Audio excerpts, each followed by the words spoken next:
Well, Cindy is our 6th secretary of DCNR, and she's positioned and helped position Pennsylvania as a leader in land conservation, outdoor recreation, green practices, and public land management. And during her tenure, the department has created the Pennsylvania Outdoor Corps, which I have to tell you, that's a good program there. It connects young people, youth, and young adults with job opportunities relating to the outdoors and to our environment. Pennsylvania continues efforts to address the impacts of climate change, as well as providing leadership in planting forest buffers along streams to improve water quality. Cindy has also worked in both the public and private sectors. She served in several leadership posts at leading environmental advocacy groups like Audubon, Pennsylvania, the Alliance for Chesapeake Bay, and Few Trees. Give Cindy a big round of applause.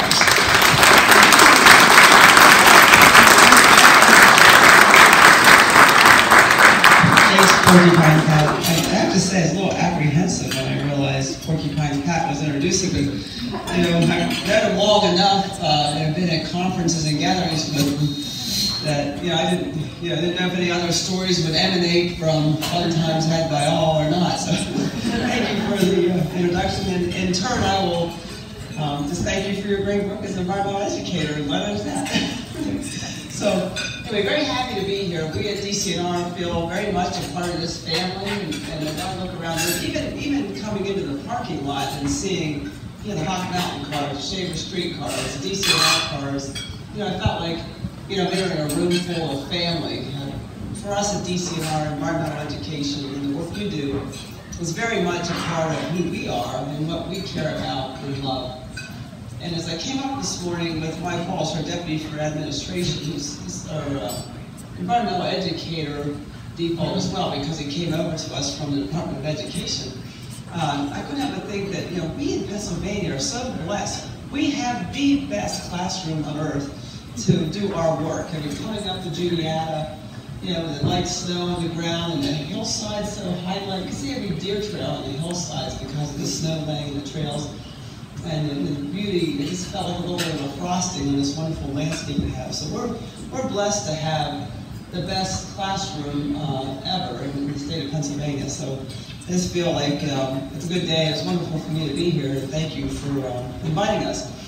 2 years ago, Scott Cope and Kim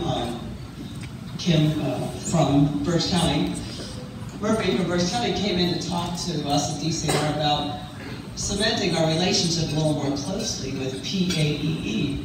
And we agreed, absolutely it's essential. We're all together in the forever business. We at DCNR have stolen a phrase that Sally Joel, the past Department of Interior Secretary, used, that we're in the forever business. And all of us in environmental ed are really playing forward when we're reaching into the minds and souls of young people that we touch.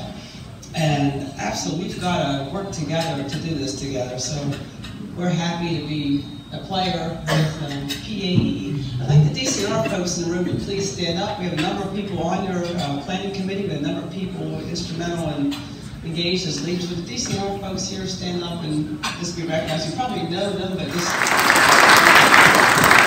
these men and women are the public servants that are there to serve Pennsylvania's 13 million people. It's a fairly high charge, and that by Constitution, we are there for 13 million people, including generations yet to come. So obviously, to effectively serve 13 million people, we need the multiplier effect that working with groups like PAEE can provide.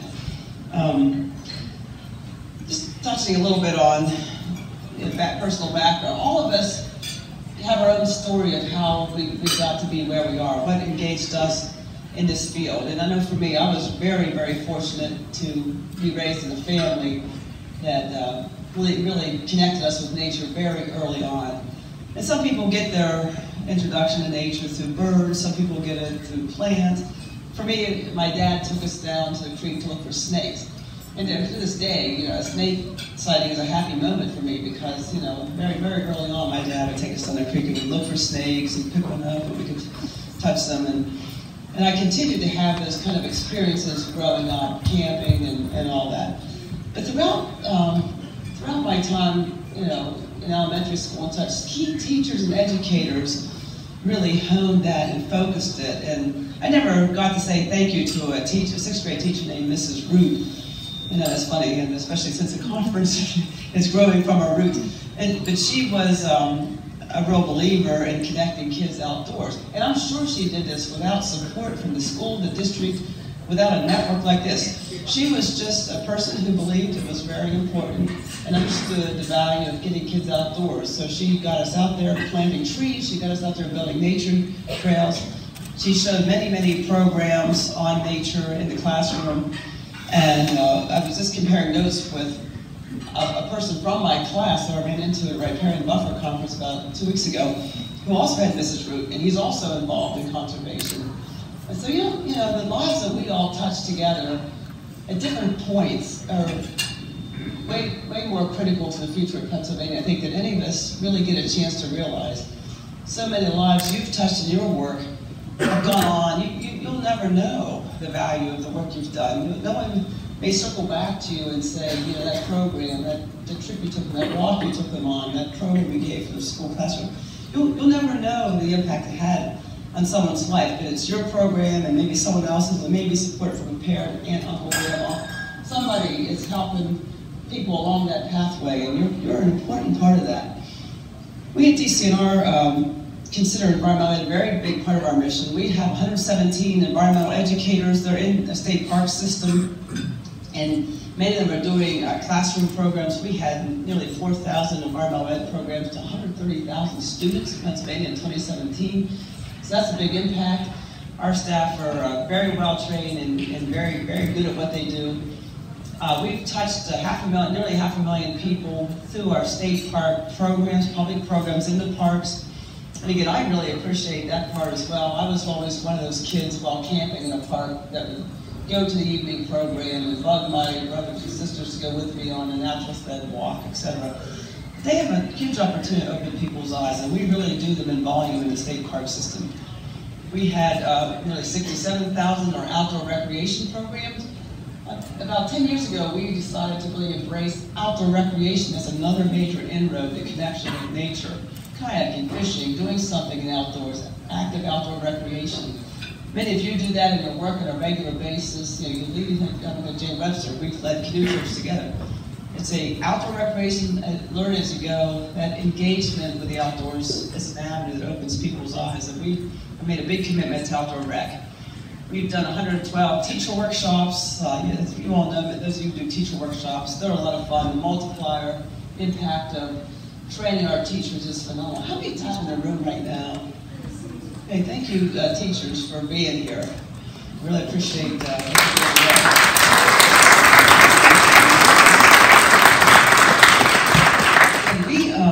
we're fortunate to work for a governor who believes in this.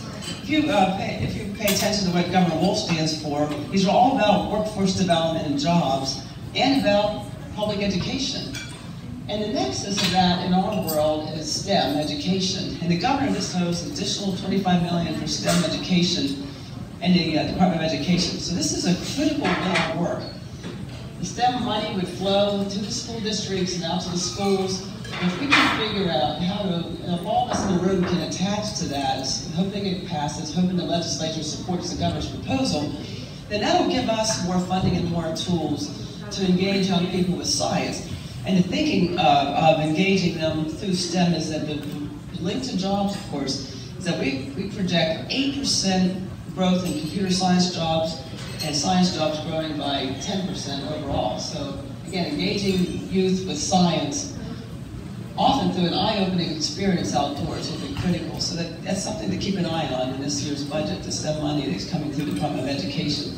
And if you're in a position in an organization that does any kind of advocacy, I'd really encourage you to support that new funding. It's some of the only categories of new funding in an otherwise fairly tight budget. So again, the multiplier effect. You have to do what you do strategically, even though we're a fairly big agency. We've got about 1,400 staff, and we've got a big impact, 121 parks, 2.2 million acres of forest land. We've got a robust grant program and a geologic program.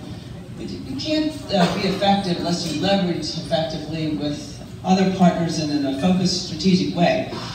And we know that we have to do that to be effective at DCNR, to play in the forever business, to really make a difference and turn the needle in Pennsylvania. So I just want to talk about a few of the things we're doing. We decided we need a program that actively engages with youth and young adults.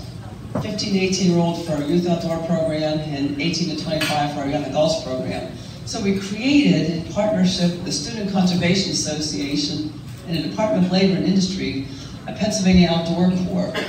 I have to tell you, for me, this is the most gratifying work that we're doing. What this looks like is the young adult crews begin in February. They're on for 10 months. And they're doing skills-based work throughout the park and forest system.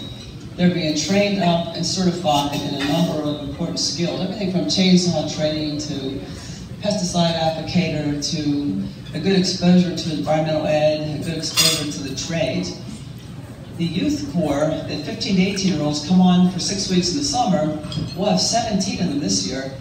And they're doing all kinds of work in the park and forest system, from trail improvement to each group, young and young adult and youth, get to build a keystone project. We have people building overnight shelters, side hill construction on trails. They get to have a signature project they can take their family and friends back to and talk about. But they're engaging deeply in outdoor work. And there's a lot of mythology about young people out there. You know, they're lazy, they don't want to do anything except look at their iPhones. They don't, they're so uncomfortable in outdoors, they won't do work. I got news. That myth was busted the first couple of weeks of the first crew we did 3 years ago. Those young people worked very hard. The first year we had 6 of the record-breaking hot weeks of summer ever.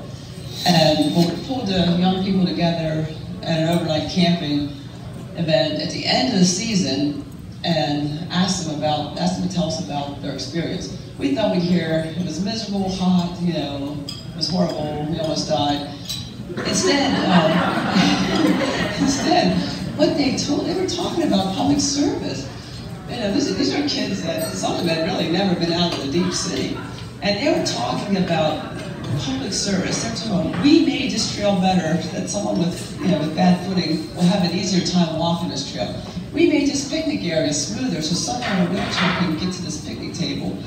We made this stinky old bathroom, a better experience because we painted and cleaned it up and it looked so much better. They didn't know it. That public service mindset was coming right out of their mouth in a 6-week summer program.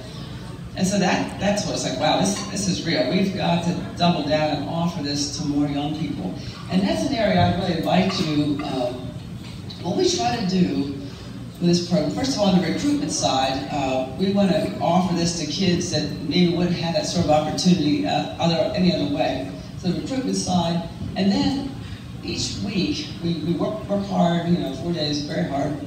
And then the 5th day, we do try to give them an environmental ed experience, an outdoor education experience, and open their eyes maybe to another career opportunity in this broad field. So we're expanding the partnership aspect of this and trying to get people like you in front of these young people into their lives and to give them ideas. And many of them are coming in, some of them are coming into our workforce. I wish we had more jobs.